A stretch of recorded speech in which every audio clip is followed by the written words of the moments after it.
Today is Tuesday, Parashat Yitro. We're learning the Chok Leisrael, and today we'll explain the Ketuvim from Chok Leisrael. These are proverbs from Shlomo HaMelech, but really pearls of wisdom in every pasuk.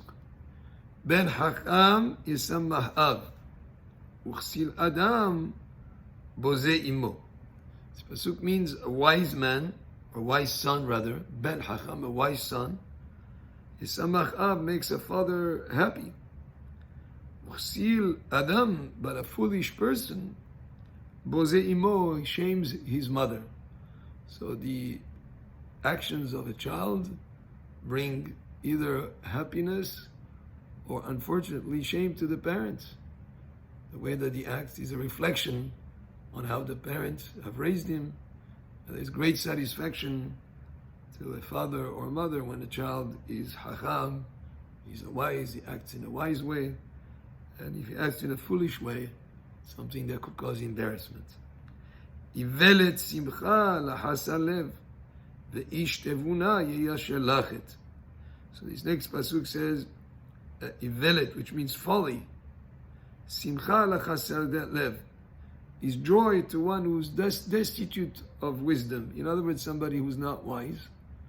He's happy even with things that are foolish. However, ish tevuna, a man of understanding, yeyasher lachet, he will walk on a straight path. So we see here the opposites. If he's wise, he has wisdom, he will be able, and he has understanding, he will be able to go in the straight and the good path. But if a person is empty of wisdom, he will enjoy even things that are foolish. And we see that many people sometimes go after vanity of vanities and all sorts of foolishnesses, things that are foolish, but that folly because of what? No understanding, no wisdom.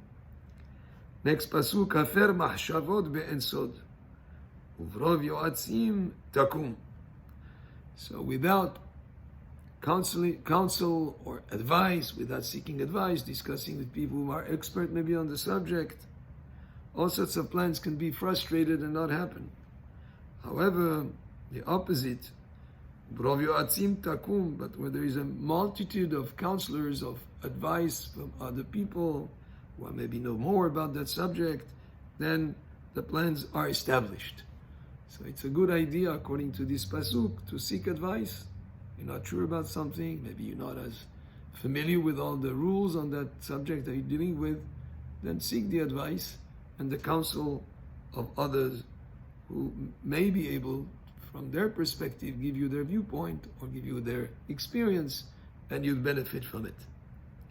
Next pasuk, simcha la'ish b'ma'ane fiv, v'davar ve'ito matov, which means the man has joy in the answer of his mouth. And Rashi explains, when it's something that is said b'ma'ane rach v'divrei nahat, person speaks in a pleasant manner, in a way that is soft, then abiriot ohavim oto, people love him, people appreciate him. Davar be'ito matov, something said or done or happening in its proper time, how good it is. And as she says, one example is to learn the halachot of a holiday just before the holiday. Like nowadays, if you were to learn halachot of Sukkah, you said it's not applicable. You should start learning soon the halachot of Purim, because Purim is the next holiday happening. So something in its proper time is good, and this could be extended to something happening at a time of need, at a time exactly, that's matov, how good it is when you have something that happens in a time that is proper for it. Next pasuk, ora hayim lema'ala lemaskil, lema'an sur mishe'ol mata, which means to the wise the way of life waits above for him, so that he turns away, the sur, turn away, Mishe'ol mata, from the grave below. In other words, there are consequences to our actions. And if a person acts in the right way, there's a good result in terms of orach hayim, a way of life. And a person who doesn't go in the right path, he puts himself at risk. So these are some of the advice from Shlomo HaMelech in the book of Mishlei for the Chok Leisrael for today, Tuesday, Parashat Yitro. Baruch Adonai le'olam, Amen ve'amen.